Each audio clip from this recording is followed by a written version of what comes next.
नमस्कार मित्रों, मैं हूँ दिलीप पटेल। हमारे चैनल में आपका स्वागत है। आज हम कुछ राजकीय मुद्दे पर चर्चा करने जा रहे हैं। हमारे साथ जुड़े हुए जीएस टीवी के मुख्य पत्रकार अनिल जी, आपका स्वागत है। जी नमस्ते दिलीप भाई, शुक्रिया आपने बुलाया है। अच्छा हुआ अनिल जी, आप ये हर बार यहीं आते रहिए और हमारा थोड़ा मार्गदर्शन करते रहिए। हरियाणा के हार के बाद राहुल गांधी ने जिस तरह से कांग्रेस के वरिष्ठ नेताओं को धमकाया है और फैक्ट फाइंडिंग कमेटी बनाने की बात करी है, तो उस बात को आप किस तरह से देखते हैं? देखिए, इसमें दो बातें हैं दिलीप भाई। एक बात तो ये है कि राहुल गांधी ने बुलाया, मीटिंग की। राहुल गांधी ने बहुत सारी बातें की। उन्होंने कहा कि जो नेता थे वहाँ के, उन्होंने अपने आप को अपने दल से ऊपर रखा, सही बात। पार्टी से बड़े खुद हो गए और सही जो अनुमान देना या सही रिपोर्टिंग थी वो रिपोर्टिंग हुई नहीं। जो सही रिपोर्टिंग हुई होती तो हो सकता था कि रणनीति अलग तरीके से बन सकती थी। राहुल गांधी को दुख किस बात का है, या पूरी भाजपा को दुख इस बात का है कि जब पूरा थाली सजी थी हम खा नहीं पाए और आपके मुंह में से निवाला जो है छीनकर बीजेपी ले गई, क्योंकि उसने बारीकाई से जो है वो रणनीति बनाई और रणनीति बनाने के बावजूद उसे लग नहीं रहा था वो जीतेगी, लेकिन फिर भी वो जीत गई। इसलिए राहुल गांधी जो है बेहद नाराज हुए। वो सुरजेवाला पर नाराज हुए, वो जो हैं वो नाराज हुए शैलजा पर, वो जो उदय भान सिंह वहाँ के प्रदेश प्रमुख उस पर नाराज हुए, भड़के खूब हैं। भड़कने का कारण यही था कि इतनी सारी मेहनत, जो अगर लोकसभा के हिसाब से भी अगर सीटें वहाँ मिल जाती तो उनकी सरकार वहाँ बन जाती। तो क्या कारण रहा, ये बात तो समझनी पड़ेगी कि भाई ये कारण रहा कि हम प्रचार नहीं कर पाए, अपनी बातों को नीचे तक पहुंचा नहीं पाए, या हम यूं कहें कि हम आंतरिक लड़ाई से ऊपर नहीं आ पाए। मतलब ये सब सारी चीज़ें हुई और यही जो कारण था, इसी कारण के कारण जो बीजेपी हारी है।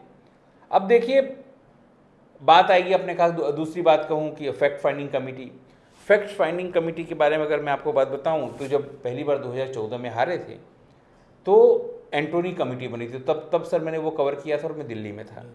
एंटोनी ने ये बात स्पष्ट तौर पे कही थी कि हमारी जो छाप है वो मुस्लिम तुष्टीकरण वाली हो गई है, तो हम थोड़ा अपने आप को प्रो हिंदू की तरफ ले जाएं, दिखाएं। और इसी के बाद जो राहुल गांधी है वो हर जगह घूम घूम के मंदिर में देखो टीका लगाने लगे थे, जनेऊ दिखाने लगे थे, ये सब चीज़ें वो करने लगे थे। लेकिन हालांकि देखिए, ऑलरेडी आप समझिए बीजेपी हिंदुत्व वाली पार्टी है। अभी बात समझो। तो लोग डुप्लीकेट माल क्यों लेंगे? एक तरफ ओरिजिनल दिलीप भाई हैं और एक तरफ नकली दिलीप भाई हैं, तो अगर मेरे पास ओरिजिनल दिलीप भाई हैं, विकल्प है, तो मैं नकली दिलीप भाई को क्यों लूंगा? कोई नहीं लेंगे ना, वो तो बात समझे ना बात आप। तो ये बात कांग्रेस को या राहुल गांधी को 2019 के बाद समझ में आई, या यूं कहें कि 2022 के बाद समझ में आई। क्यों? जब उन्होंने न्याय यात्रा निकाली 2 चरणों में और उनको ये बात समझ में आई कि लोग यहाँ हिंदुत्व नहीं रहना चाहते हैं, लोगों के है उनकी रोजी रोटी से मतलब है, लोगों को शाम को उनको रोटी मिले, उनका बच्चा ठीक से स्कूल में पढ़े, अच्छा स्वास्थ्य चिकित्सालय जो है हॉस्पिटल मिले, उसे हर वो चीज़ अच्छी मिले जिसके लिए वो टैक्स देता है या जिसके लिए वो हकदार है। सही बात। वो चीज़ मिल नहीं रही है। लोगों को हिंदू मुस्लिम में रस नहीं है। लोगों को है कि हमारे आरक्षण तो कहीं खत्म नहीं हो जाएगा। लोगों के था कि क्या जो संविधान उसको तो नहीं बदला जाएगा, कहीं ST SC OBC में एक बात ये थी, अंदर से दंश था उनको कि हमको योग्य न्याय नहीं मिलता, हमको हक हिस्सा नहीं मिलता, हमारी जितनी बस्ती उस हिसाब से। तो ये सब चीज़ें जो हैं वो समझने वाली थी। और जब राहुल गांधी बोलते हैं कि फैक्ट फाइंडिंग कमेटी, तो फैक्ट फाइंडिंग कमेटी से ऐसा नहीं है कि कुछ नहीं होता है, लेकिन जब इसका मतलब ये है कि अब राहुल गांधी पूरी जो कमान है वो अपने हाथ में ले लेंगे और अब बिना कोई ऐसा व्यक्ति उनके आसपास नहीं होगा जो उनको या तो गलत बयानी करेगा या तो गलत जानकारी देगा या गलत खाका बताने का प्रयत्न करेगा। अब वो क्रॉस चेक करेंगे।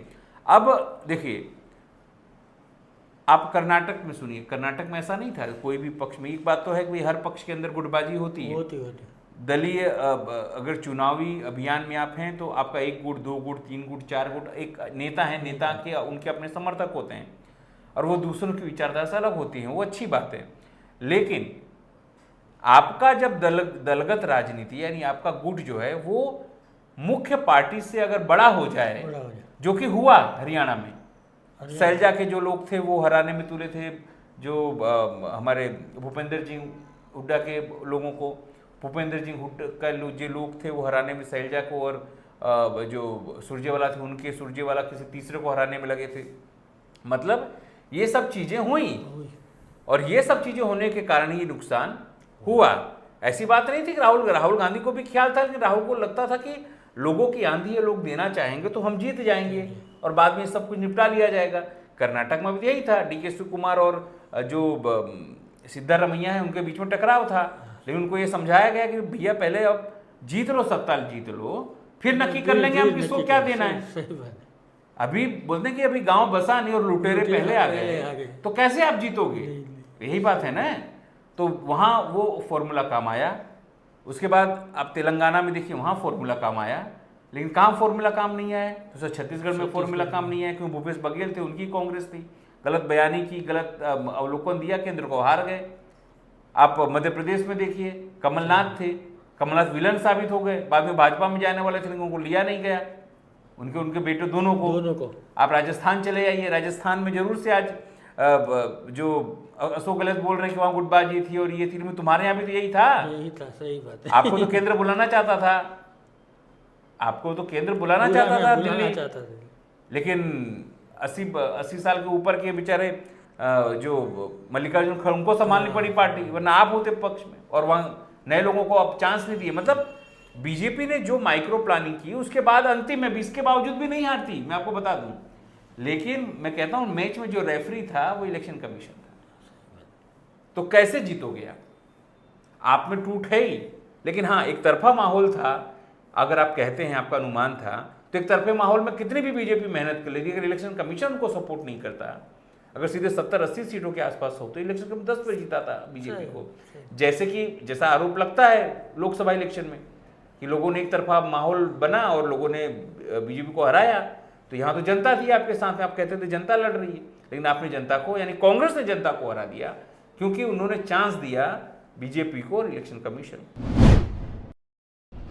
जी, एक पत्रकार ने कांग्रेस के सीनियर लीडरों पे अय्यास होने का आरोप लगाया है, तो उस बात को आप कैसे देख रहे हैं? देखिए, बीजेपी में भी ये चीज़ है, कांग्रेस में भी ये चीज़ है। सही बात। पत्रकार वो हैं अशोक वानखेड़े। अशोक वानखेड़े बहुत सीनियर पत्रकार हैं, वर्षों का अनुभव है, कोई भी ऐसा नेता बाकी नहीं है, या RSS है, सब जगह उनकी पहुंच है। वो अगर कोई चीज़ बोलते हैं तो आप ये मान के चलिए कि उसमें कुछ न कुछ सच्चाई है, ऐसे ही वो कुछ बोलते नहीं है। उन्होंने किस पे आरोप लगाया? उन्होंने बहुत सीनियर लोगों पे बात लगाया। उन्होंने क्या नहीं कहा, कैसे नहीं कहा, सब कुछ उन्होंने कहा कि कौन कौन नेता है, कैसे उसने अपना अय्यासगाह बना दिया, सब कुछ। जो अभी उनके संगठन मंत्री उन पर आरोप लगा दिया उसने, जो हमारे गुजराती बाबरिया जी हैं उन पर आरोप लगा दिया। और आपको तो पता ही होगा, हमारे सोलंकी साहब, भरत सिंह सोलंकी गए थे, उनका कैसे वीडियो वायरल हुआ था, आपको पता ही है। कश्मीर में वो गए, प्रभारी थे, 6 सीटें कम हो गई। बाबरिया यहाँ जीते जीतते हार गए। तो मतलब ये गुजराती वहाँ क्या कर रहे थे? सही बात है। अगर 2 गुजराती हैं, अमित शाह और नरेंद्र मोदी, वो भाजपा को जिता ही रहे, चाहे केंद्र में हो, चाहे राज्य में हो, चाहे नगर पालिका की चुनाव हो, चाहे जिला पंचायत की, उनका पोस्टर लगता है, मतलब जीत की गारंटी हो जाती है। सही बात। और गुजराती सर है, बहुत सारे गुजराती जो केंद्र ने ऐसा नहीं गुजरातियों को चांस नहीं दिया, कांग्रेस ने दिया सर, बहुत लोगों को चांस दिया। और फिलहाल समझो उनके अनुमान पर, या वो कहें कि उनके अंदाज पर ये खरे नहीं उतरे। वो गुजरात में भी वही करते रहे जो वहां कर रहे हैं। गुजरात में इसलिए 30 साल से कांग्रेस आ नहीं रही है। गुजरात कांग्रेस की बुरी हालत करने में कौन जवाबदार है? यही 4-5 लोग घूम फिर के वही 4-5 लोग आते हैं, समझो। सही बात। आपका संगठन नहीं बदलेगा, नया खून नहीं आएगा, तो कैसे लोगों को चांस मिलेगा? कुछ नहीं होगा इसका। मतलब इसमें जो मैंने कहा अय्यासगाह बनाने की बात कही, वो बेहद गंभीर तरीके से कही। और राहुल गांधी को ये बात पता होगा सर, सही बात है।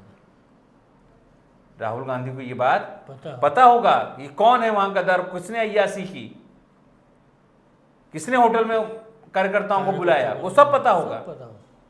लेकिन ये तो आरोप जो है एक सीनियर पत्रकार ने लगाया, उसका जवाब अभी तक कांग्रेस में से आया नहीं है कि कौन अय्यास था। सही बात है। कौन अय्यासी कर रहा था? क्या हमारा गुजराती अय्यासी कर रहा था, कि वहां दिल्ली वाला अय्यासी कर रहा था, कि साउथ इंडियन अय्यासी कर रहा था? वो राहुल गांधी को सब पता है और इसलिए उनका माथा ठनका, लेकिन करे क्या? जो सही है वो तो है नहीं, काम उन्हीं उनको के तो साथ करना है मालूम उनको। हाँ, आपको काम उन्हीं के साथ करना है, भड़क के भी क्या करोगे? क्या सही बात है। राहुल गांधी को चला पता चल गया कि 100 व्यक्ति, जब वोटिंग पड़ने का समय था तो किसी महिला कार्यकर्ता के साथ मजे ले रहा था। सही बात। जब आप ये बोलोगे तो कर क्या लोगे आप? चलो हम कर रहे थे सर, लेकिन काम भी तो हम ही करेंगे आपके लिए, सही बात। आपका माहौल भी तो हम ही बनाएंगे। गलत सही झूठ, ये तो राहुल गांधी की जवाबदारी थी ना, कि पहले देखते भैया आपको हमने इसलिए नहीं भेजा है वहां। सही बात। गुजरात के व्यक्ति को आप जम्मू कश्मीर भेजते तो उसको क्या पता, उसको क्या पता सर कि जम्मू कश्मीर में किस तरह के हालात हैं? सर निकला ही नहीं, पता चला होगा कि आतंकवादियों को तो निकला ही नहीं होगा बंदा। हाँ सही बात है, रूम में बैठ के होंगे, होटल के रूम में मजे ले रहे होंगे। सही बात। अब क्या क्या खा रहे होंगे वो तो हमको पता नहीं, भाई उनका अधिकारी क्षेत्र है। लेकिन सवाल ये है कि जब आपको जवाबदारी दी, हो सकता है किसी गुट में आप हो, कोई का आपका जूथ हो, लेकिन ओवरऑल तो किसका जवाबदार है? वो आपकी पार्टी अगर सत्ता में आएगी तो सब कुछ आप कर सकते हैं। अगर आप सत्ता में नहीं आएंगे तो फिर क्या करेंगे? फिर राजनीति क्यों कर रहे हैं? फिर छोड़ दीजिए, घर बैठिए, मंदिर जाइए, मंदिर में जाके ठेला लगाइए, फल बेचिए। सही बात। अब निष्कासित हैं कि हम फेल हैं, लिख दीजिए कि राजनीति में हम फेल हैं इसलिए हम संन्यास आश्रम में आ गए, लेकिन आप तो उसमें भी नहीं चलोगे। नहीं। मेरा कहने का मतलब ये है सर कि बैठे बहुत बैठे आदत सारे, होती है हाँ, खाने की मतलब उसकी। कुल मिला के बात यही है कि राहुल गांधी अकेले क्या करेंगे। लेकिन अब राहुल गांधी को पता है, देखिएगा वो कैसे सब कुछ अपने हाथ में कमान लेते हैं और किसी को कुछ नहीं देंगे। अब वो बोल देंगे भैया काम करिए, आप काम करने के बाद अगर हम जीतते हैं तो इनाम मिलेगा, वरना आप जाने की तैयारी रखिए। अनिल जी, हरियाणा चुनाव के जो आंकड़े आप सामने आए हैं, जातिगत आंकड़े, हाँ, तो बीजेपी को हर वर्ग से वोट मिले हैं, उन आंकड़ों में आप क्या कहना चाहेंगे? देखिए मैं आपको बताऊं, जो आंकड़े अभी CSDS ने दिए हैं या जो निकल के आए हैं वो बेहद खतरनाक हैं। खतरनाक क्यों है मैं बताऊं आपको। जो आंकड़े आए, देखिए ब्राह्मण ने ये मान के चलिए 31% वोट दिया किसको? कांग्रेस को। लेकिन 51% वोट जो है उसने बीजेपी को दिया है। मतलब आप ब्राह्मणों को कन्विंस नहीं कर पाए अपनी पार्टी में लेने के लिए। दूसरा, पंजाबी खत्री, वो लगभग ब्राह्मण जैसे ही होते हैं, उसने केवल मात्र 18% सर लोगों को 18 कांग्रेस को वोट दिया, जबकि 68% वोट उसने बीजेपी को दिया। मतलब गुजरात जो खत्री पंजाबी है उसमें आपकी छाप नहीं है, मतलब कहीं ना कहीं आपने ये सब चीजें नहीं की उसको लाने के लिए। तीसरी चीज, जाट, क्या बोलते थे? जाट तो हमारा है, और आप बोलते हो जाट वर्सेस ऑल, तो जाट ने आपको 53% दिया है, लेकिन उसने 28% वोट जो है वो भाजपा को भी दिया है। इसका मतलब आपका दबदबा वाली बात तो गप्पा हो गई, झूठ बोलते हो आप, डिंगे मारते हो खाली। और अन्य के खाते में भी कुछ गए। जाट बोलते हैं अदर अपर कास्ट, मतलब जो है उसने केवल 22% लोगों 22% को कांग्रेस को दिया और 59% जो है उसने दिया है बीजेपी को। मतलब अपर कास्ट आपसे दूर है, वो हकीकत हो गया बात। उसने आपको वोट नहीं दिया ये बताता, और आप बोल रहे थे सब हमको दे रहे हैं। गुर्जर की बात करें तो सर गुर्जर 44%, लेकिन 37% गुर्जर ने तो बीजेपी को भी वोट दिया है। आप क्यों अपने पाले में लाने में आप उनको असफल हो गए? यादव की बात करें सर, वहाँ का यादव अलग प्रकार का यादव है, फिर भी वहाँ के यादव ने, जिसको बांगर बेल्ट, अहिरवाल बेल्ट कहा जाता है, जहाँ के यादव जो काफ़ी पढ़े लिखे होते हैं, प्रोफेसर होते हैं, उत्तर प्रदेश और गुजरात की तरह और बिहार की तरह कम पढ़े लिखे नहीं होते हैं। वो पढ़े लिखे डॉक्टर, इंजीनियर, प्रोफेसर, इस तरह के लोग होते हैं। वो लोग अगर बात करें तो उन्होंने 25% आपको दिया है, मतलब उनकी वो आपको नहीं देते थे, लेकिन वो दिया है। फिर भी 62% यादवों ने वहाँ पर, अब ये बोलोगे अखिलेश को ला देते या तेजस्वी को हम ला देते तो मिल सकता, तो नहीं, वो पढ़े लिखे लोग हैं, वो ऐसे नहीं देते हैं वोट। अदर ओबीसी, जिस ओबीसी की आप बात करते थे कि हमको बहुत मिलेगा बहुत मिलेगा, वो उसने केवल 32% आपको वोट दिया है, और 47% जो उसने है वो बीजेपी को दिया है। आपने पूरी राजनीति राहुल गांधी की क्या थी? यही थी ना कि भाई हम ST SC OBC के लिए काम करेंगे। उन्होंने बोला था भाई सभी लोगों की हमारी सरकार होगी, सबकी नौकरी देगी। मतलब वो चीज कन्वर्ट करने में आप या लोगों तक पहुंचाने में नहीं समझे।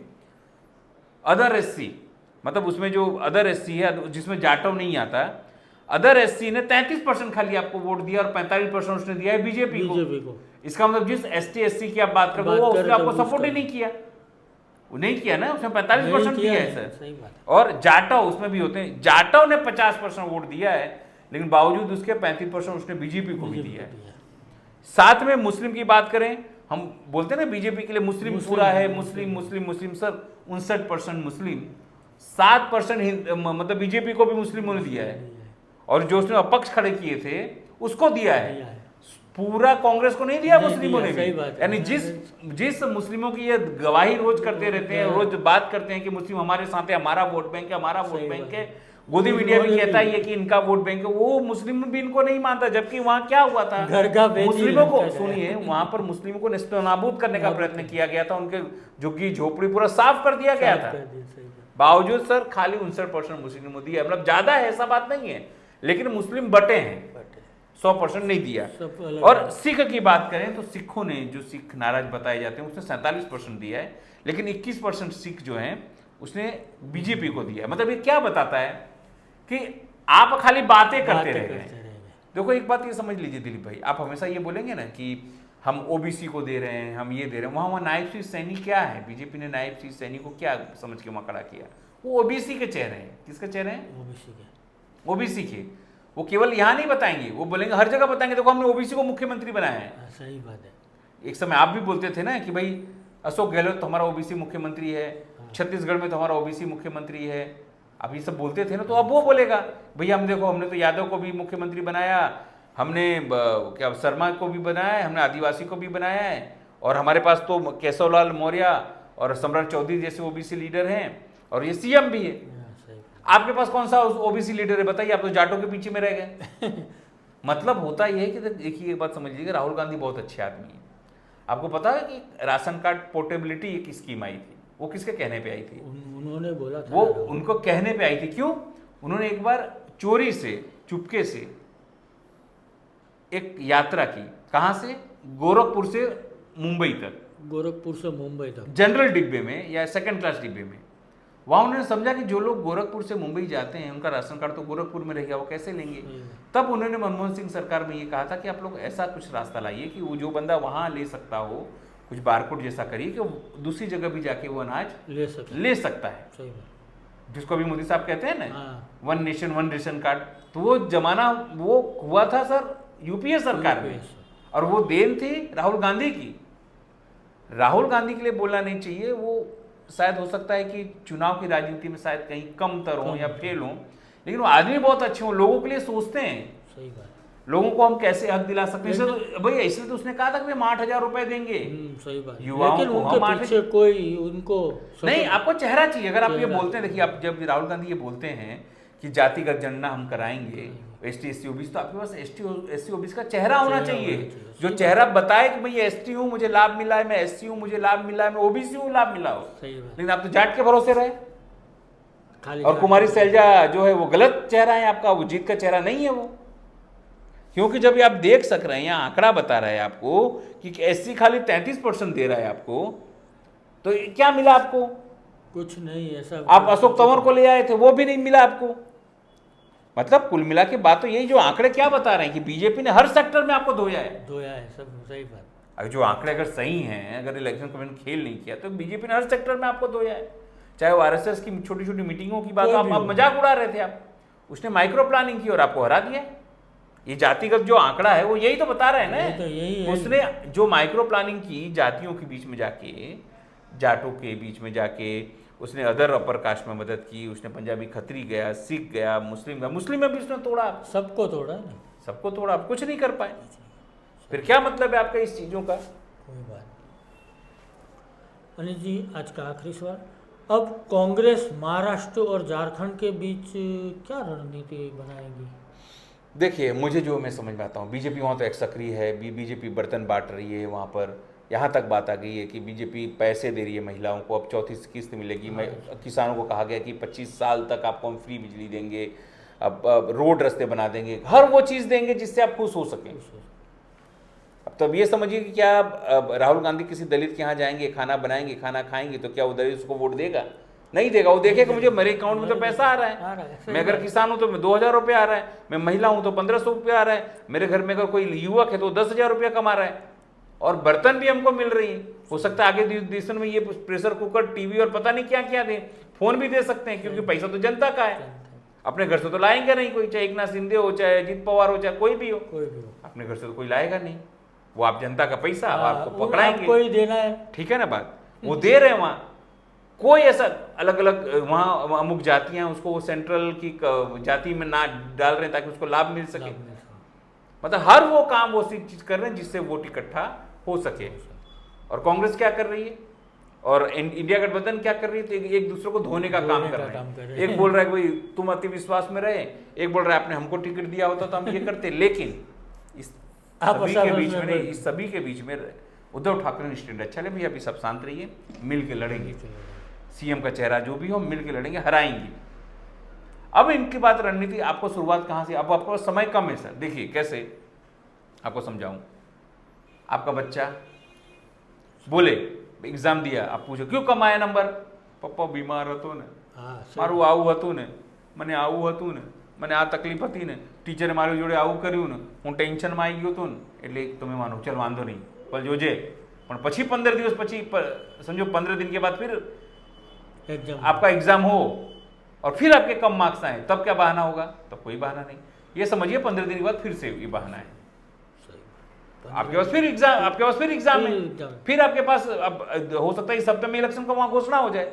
अब इनको अगर भाजपा से लड़ना है तो सर इनको साफ रणनीति बनानी पड़ेगी, मिलकर लड़ना पड़ेगा, सब कुछ सेंट्रलाइज करना पड़ेगा, जातिगत समीकरण हो, अलग अलग वर्ग हो। आपको बताना पड़ेगा कि भैया ये जो पैसे आपको दिया जा रहा है वो आपका पैसा है, आपका अधिकार का पैसा है। हम आएंगे तो हम आपको बेहतर सुविधा कैसे देंगे, इससे आपको ये जो आपको दे रहे हैं वो टोकन मनी है, ये देंगे, हो सकता है फिर 5 साल ना भी दें, क्योंकि आपको बताना पड़ेगा कि आपका संविधान खतरे में, आपका आरक्षण खतरे में है।